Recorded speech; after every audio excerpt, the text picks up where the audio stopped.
Hello friends, welcome back to our channel. എല്ലാവർക്കും നമ്മുടെ പുതിയൊരു വീഡിയോയിലേക്ക് സ്വാഗതം. ഇന്നത്തെ വീഡിയോയിൽ ക്ലച്ചിൻ്റെ കേബിൾ എങ്ങനെ മാറ്റാനോ അതുപോലെ അതിൻ്റെ കംപ്ലൈൻറ്റ് എങ്ങനെ നമുക്ക് ഐഡൻറ്റിഫൈ ചെയ്യുക എന്നുള്ളതാണ് പറയുന്നത്. വണ്ടിയുടെ കേബിൾ അധികം പൊട്ടിപ്പോകുന്ന ഇതുപോലെ തുരുമ്പ് പിടിച്ചിട്ട് അതിൻ്റെ ഉള്ളിൽ റസ്റ്റ് കയറി കേബിൾ പൊട്ടിപ്പോവാണ് ചെയ്യാറ്. അപ്പോൾ നമുക്ക് കേബിൾ എങ്ങനെ മാറ്റാനൊക്കെ നേരെ വീഡിയോയിലേക്ക് പോകാം.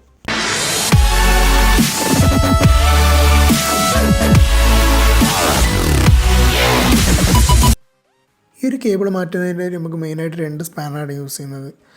അതായത് ഒരു 10-12 സ്പാനറും പിന്നെ അതുപോലെ 14 സ്പാനറുമാണ് നമ്മളിവിടെ യൂസ് ചെയ്യുന്നത്. നമ്മൾ ഈ 2 സ്പാനർ യൂസ് ചെയ്തുകൊണ്ട് ആ ഒരു കേബിളിൻ്റെ മുകളിൽ 2 നെറ്റ് വരുന്നുണ്ട്. ആ 2 നെറ്റ് ലൂസ് ആക്കി കഴിഞ്ഞാൽ കേബിൾ അതിൻ്റെ മുകളിൽ നിന്ന് അയച്ചെടുക്കാൻ പറ്റും. ഇങ്ങനെ അയച്ചെടുത്തതിന് ശേഷം നമ്മുടെ കേബിൾ വന്ന അതേ സ്ഥലത്തോടെ തന്നെ നമുക്ക് പുതിയ കേബിൾ തിരിച്ച് ഇടുകയാണ് ചെയ്യുന്നത്.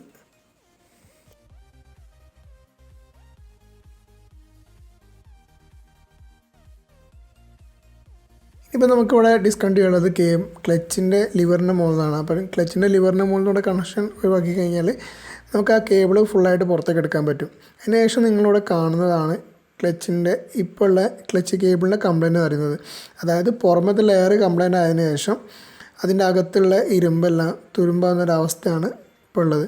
അപ്പോൾ അങ്ങനെ വരുന്ന സമയത്ത് അതിൻ്റെ അകത്ത് വരുന്ന കേബിളിന് ഡാമേജ് വന്നിട്ട് നമ്മൾ ക്ലച്ച് പിടിക്കുന്നത് കറക്റ്റാവില്ല. ഒന്നെങ്കിൽ ആ ക്ലച്ച് നമുക്ക് കറക്റ്റായിട്ട് പിടിക്കാൻ കഴിയില്ല, അല്ലെങ്കിൽ ഫുൾ ക്ലച്ച് വലിഞ്ഞ് ഇതാവില്ല. അങ്ങനത്തെ ഒരു പ്രശ്നമാണ് നമുക്കിപ്പം വന്നിട്ടുണ്ടായിരുന്നത്. എൻ്റെ കേബിളിന് കംപ്ലയിൻ്റ് ഒന്നും വന്നിട്ടുണ്ടായിരുന്നില്ല. പക്ഷേ എനിക്ക് ക്ലച്ച് പിടിക്കുന്ന സമയത്ത് ഒരു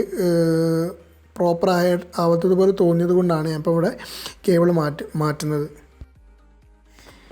ഇപ്പം നിങ്ങൾ കണ്ടുകൊണ്ടിരിക്കുന്നത് നമ്മൾ ചെറിയൊരു സ്റ്റോറേജാണ്. അപ്പം നിങ്ങൾ ആരെങ്കിലും ഇതുപോലെ സ്റ്റോർ ചെയ്യുന്നവരുണ്ടെങ്കിൽ ജസ്റ്റ് ഒന്ന് താഴത്ത് കമൻറ്റ് ചെയ്യുക. അതുപോലെ ഇനിയിപ്പം ഇത് കണ്ടിട്ട് ആരെങ്കിലും സ്റ്റോർ ചെയ്യാൻ വിചാരിക്കുന്നവരുണ്ടെങ്കിൽ ഒന്ന് സൂക്ഷിക്കണം. കാരണം അവിടെ എയർ ഫിൽറ്റർ വരുന്നത് കാരണം എയർ ഫിൽറ്റർ ഒരിക്കലും മൂടിപ്പോകാത്ത രീതിയിൽ വേണം അവിടെ വെക്കാൻ വേണ്ടിയിട്ട്. അതുപോലെ എല്ലാ വീഡിയോൻ്റെ താഴത്ത് എല്ലാവരും കമൻറ്റ് ചെയ്യുന്ന കാര്യമാണ് പ്രൊഡക്റ്റിൻ്റെ റേറ്റ്. ഞാൻ പ്രൊഡക്റ്റിൻ്റെ റേറ്റ് സാധാരണ വീഡിയോയിൽ പറയാറില്ല, പക്ഷേ എന്നാലും ഡിസ്ക്രിപ്ഷനിൽ അത് ആഡ് ചെയ്യാറുണ്ട്. അപ്പം ഈ ഒരു പ്രൊഡക്റ്റിൻ്റെ റേറ്റ് എന്ന് പറഞ്ഞാൽ ഈ ഒരു കേബിളിന് 140 രൂപയാണ് വരുന്നത്. ഇനി നമുക്ക് ആ പഴയ കേബിളിലുണ്ടായിരുന്ന ക്ലച്ചിൻ്റെ ലിവറിൻ്റെ അടുത്തുണ്ടായിരുന്ന ഒരു കവറുണ്ട്. ആ കവർ നമ്മൾ പുതിയ കേബിളിലേക്ക് എടുത്ത് ഇടണം. അപ്പം അതിന് ശേഷമാണ് നമ്മളിത് ഫിറ്റ് ചെയ്യുന്നത് കേട്ടോ. അങ്ങനെ ആ കവറെല്ലാം ഇട്ട് ഇനി നമുക്ക് കേബിൾ തിരിച്ച് ഫിറ്റ് ചെയ്യാം. ആദ്യം തന്നെ നമ്മൾ ആ ക്ലച്ചിൻ്റെ ലിവറിൻ്റെ മുകളിൽ ഫിറ്റ് ചെയ്യുക. അതിനുശേഷം നമ്മൾ ആദ്യം ഇതിലാണോ കേബിൾ എടുത്തത്, അതായത് ആദ്യം ഇതിലാണോ കേബിൾ ഉണ്ടായിരുന്നത് അതിൽ തന്നെ എടുത്തിട്ട് അവിടെ കൊണ്ടുപോയി തിരിച്ച് ഫിറ്റ് ചെയ്യുകയാണ് ചെയ്യുന്നത്.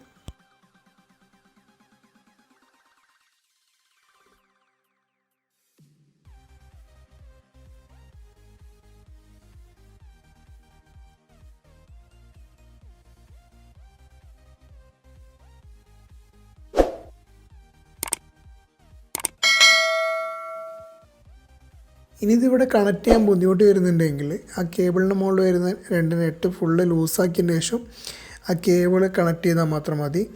അതിന് ശേഷം ആ കേബിൾ ടൈറ്റ് ചെയ്തിട്ട്, അതായത് ആ ഒരു നെറ്റ് ടൈറ്റ് ചെയ്തതിന് ശേഷം ക്ലച്ച് അഡ്ജസ്റ്റ് ചെയ്യുക. അതിനുശേഷം വണ്ടി ജസ്റ്റ് സ്റ്റാർട്ട് ചെയ്ത് ഓടിച്ചു നോക്കുക. നമുക്ക് എങ്ങനെയാണോ കംഫർട്ട് അതിനനുസരിച്ച് ആ ഒരു ക്ലച്ച് അഡ്ജസ്റ്റ് ചെയ്തതിന് ശേഷം അതിന് മുകളിൽ 2 നെറ്റും ടൈറ്റ് ചെയ്യുക.